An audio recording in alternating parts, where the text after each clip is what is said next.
ملکجے سے حلیے میں وہ حشاش بشاش کام میں مصروف تھی۔ کتنے دنوں بعد اس کی صورت دیکھی تھی۔ وہ کچن میں اکیلی تھی۔ وہ کسی خیال کے تحت کچن میں آ گیا۔ دل چاہ رہا تھا بہت ساری باتیں کرے، اس سے پوچھے کہ آخر تمہیں مجھ سے کس قسم کا خوف ہے؟ مجھے بتاؤ، میں تمہارا ہر خوف دور کر دوں گا، مگر اس طرح سے مجھ سے بھاگنا چھپنا اچھا تو نہیں۔ وہ سینے پر ہاتھ باندھے کھڑا تھا اور اس کی سرگرمیاں دیکھ رہا تھا۔ اچانک اسے محسوس ہوا کہ کوئی اسے دیکھ رہا ہے۔ اس نے پلٹ کر دیکھا تو مقابل وہ کھڑا تھا۔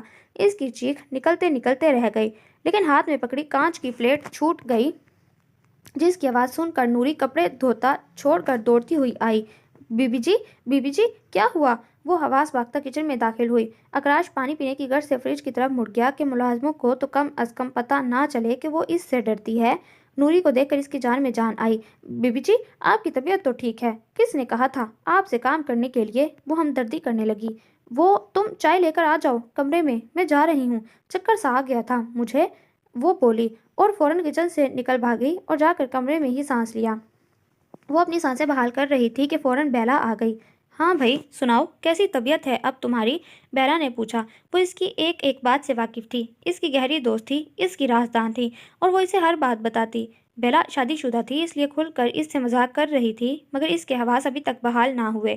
اسے بیلا کی باتیں اچھی نہیں لگ رہی تھیں۔ بیلا نے جب اس کی کیفیت دیکھی تو پوچھا کہ کیا پریشانی ہے، اور پھر اس نے ساری بات معصومیت سے بتا دی کہ وہ اس سے ڈرتی ہے، خوف زدہ ہے۔ اس کی آنکھیں ایسی ہیں کہ بندہ ایک لمحہ نہیں دیکھ سکتا، غصے کا اتنا تیز ہے کہ بڑے بابا سے بھی الجھتا ہے، ان کے قابو میں نہیں، اتنا ضدی ہے کہ بات منوا کر چھوڑتا ہے۔ اس دن بھی مجھے تھپڑ مارا، اتنا بھاری ہاتھ کہ ایک تھپڑ سے ہی دن میں تارے نظر آ گئے۔ اتنی زور سے بولتا ہے کہ دل اچھل کر باہر آ جاتا ہے۔ وہ بتاتے بتاتے رونے لگی۔ کہاں وہ، کہاں میں نے تو کبھی کسی سے جھڑکی تک نہیں کھائی، اس کے ساتھ کیسے رہوں گی؟ بیلا، کوئی ایسی ترکیب بتاؤ کہ وہ لاہور چلا جائے۔ بے شک، وہاں جو مرضی کرے، میرا اس سے واسطہ نہ رہے، مجھے بہت ڈر لگتا ہے اس سے، وہ روتے ہوئے بولی تو بیلا اس کی بچکانہ باتوں پر ہنسنے لگی۔ پاگل لڑکی، اب تمہاری شادی ہو گئی ہے اس سے، کب تک اس سے دور بھاگو گی یا اسے بھگاؤ گی؟ تم نے ساری زندگی اب اس کے ساتھ گزارنی ہے، اور تمہیں کیا ضرورت ہے اس سے ڈرنے کی؟ کیا کمی ہے اگر تم میں؟ اگر وہ شیر ہے تو تم سوا شیر ہو کر دکھاؤ، اگر وہ شہاب زمان کا پوتا ہے تو تم پوتی ہو۔ اور پھر بیلا نے اسے وہ سنہری اصول بتائے کہ اس کے 14 طبق روشن ہو گئے۔ میں یہ سب کر لوں گی؟ وہ حیرانگی سے بولی۔ بالکل کر لو گی، بس اس کی طرف نہ دیکھنا میری جان۔ ضدی آدمی کے سامنے جتنے ہتھیار ڈالے جائیں، اس کی ضد اتنی ہی مضبوط ہوتی ہے۔ تم بھی اپنی ضد دکھاؤ، اور اس پر کبھی یہ ظاہر نہ کرنا کہ تم اس سے ڈرتی ہو، پہلے ہی بچپن سے وہ تم پر حاوی ہے، اگر اس کے روب میں آئیں تو ساری عمر دب کر رہنا پڑے گا۔ اچانک ہی عدنان دانش کی شادی کا کارڈ آ گیا اور وہ لاہور چلا گیا، لیکن اسے کشمائن کی اس دن والی حرکت پر بے انتہا غصہ تھا۔ خواہ وہ تماشا بنا رہی تھی۔ 8 دن بعد اس نے شادی سے فارغ ہو کر گاؤں آنے کا ارادہ کیا اور ساتھ ہی انتہائی قدم اٹھانے کا فیصلہ۔ صبح وہ بھابھی کے ساتھ کام میں لگی ہوئی تھی۔ نوری اور شادہ کی چھٹی تھی، اس لیے کام اور بھی بڑھ گیا۔ کام کاج سے فارغ ہو کر وہ نہانے چلی گئی۔ نہا کر اس نے سفید کلر کا ہلکا لباس زیب تن کیا، لمبے سیاہ بالوں کو پشت پر کھلا چھوڑ دیا اور ان میں آہستہ آہستہ برش کرنے لگی۔ برش کرتے کرتے اس نے اپنے آپ کو آئینے میں دیکھا۔ نہ کانوں میں اویزے تھے، نہ ہاتھوں میں چوڑیاں، مہندی، نہ آنکھوں میں کاجل، کچھ بھی تو سنگھار نہ کیا تھا۔ جب اسے تیار ہونے کا جنون اس حد تک تھا، اور اب جب وہ دلہن بنی تھی اور ان سب چیزوں سے نفرت ہو گئی۔ دن بھر کی تھکاوٹ اعصاب پر سوار تھی۔ وہ بستر میں آ کر لیٹ گئی۔ نرم کرم بستر نے جیسے اسے سکون بخش دیا۔ ابھی آنکھیں موندی ہی تھی، ایک دم ٹھوکر سے دروازہ کھلا۔ سامنے چوکھٹ میں وہ استادہ تھا۔ اسے دیکھ کر وہ بھونچکا رہ گئی۔ وہ ایک ایک قدم اٹھاتا ہوا اس کے قریب آیا۔ اس نے تحفظ کے لیے بس کمرے میں ادھر ادھر نظریں دوڑائیں، لیکن وہ بالکل مقابل آ گیا۔ نجات کی راہ صرف بھاگنا ہی تھا۔ اس نے بھاگنے کے لیے بستر چھوڑا اور جانے لگی، لیکن دوسرے ہی لمحے وہ اس کی گرفت میں تھی۔ مجھے چھوڑیں ورنہ میں بڑے بابا کو آواز دے ڈالوں گی، اس نے دھمکی دی، لیکن اکراش کا پارا ہائی ہو گیا۔ اس طرح اس کے ہاتھ پر اپنی گرفت مضبوط کیے کمرے سے باہر نکل گیا۔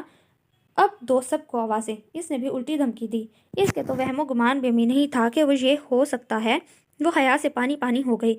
وہ مفاہمت کی راہ نکالنا چاہتی تھی، لیکن اس نے موقع ہی نہ دیا اور اسے لیے لمبے لمبے ڈگ بھرتا